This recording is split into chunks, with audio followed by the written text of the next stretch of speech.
Y en el año pasado, en el 2019, les fui a visitar y muy interesantemente, desde el mes de junio que yo llegué, y antes que llegue, ya había un cierto avivamiento, un despertar entre ellos por dos acontecimientos. Uno fue que se murió el único pastor que estaba predicándoles la palabra en todos los ríos y los visitaba.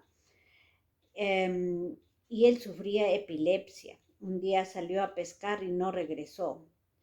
Cuando yo llegué en junio a su comunidad, hacía una semana que lo habían encontrado muerto después de 3 días enredado con la red y con el hilo de pescar.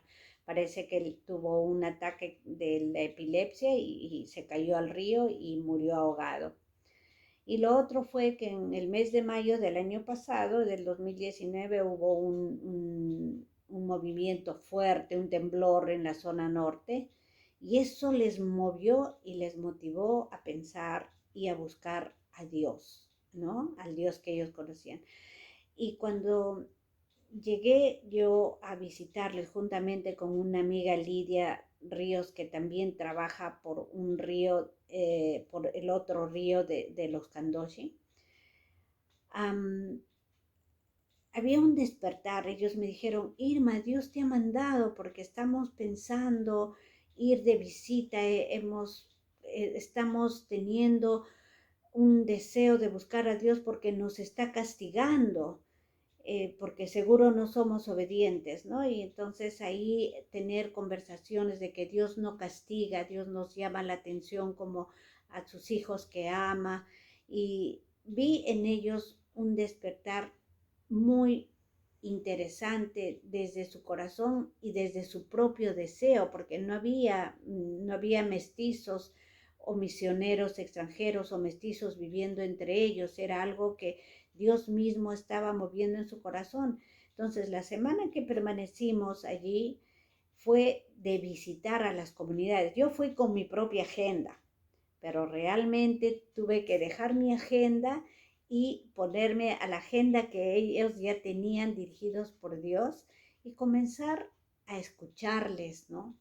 Y ver cómo Dios estaba obrando. Yo me gocé tanto porque a cada reunión que íbamos a la comunidad llegaban la gente en sus botes, algunos remando, algunos con motores, y todos contentos, comían juntos.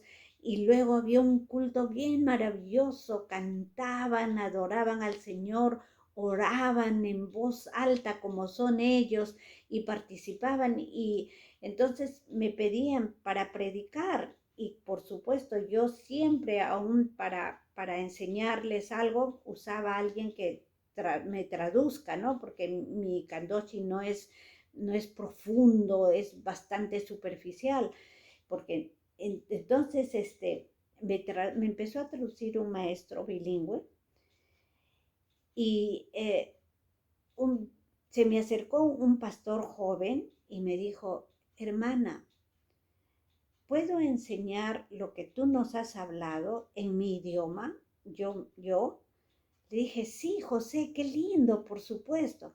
Y cuando él subió a hablar sobre las cosas que yo había compartido con ellos, y al ver que ellos no tenían Biblia, yo les decía: en la Biblia dice así, en la Biblia Dios dice así, ¿no?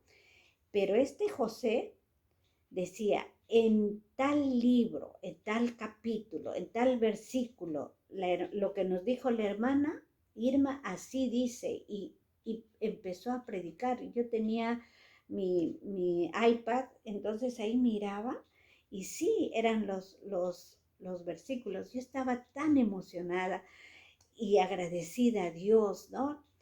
Y así pasamos viajando cada día, y cada día se convertía cantidad de gente, y todos estaban ahí alabando a Dios, y muchos de ellos también comenzaron a reconciliarse con Dios, y muchos se acercaban para recordar mi tiempo con ellos, especialmente los jóvenes, y y a los jóvenes adultos y los adultos, ¿no? Con los cuales había compartido yo.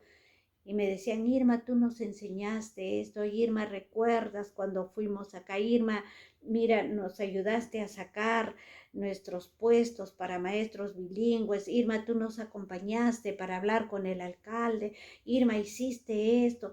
Yo estaba sorprendida, pero agradecidísima a Dios de que es todo ese tiempo de haber convivido con ellos, de alguna manera Dios había permitido sembrar ciertas cosas.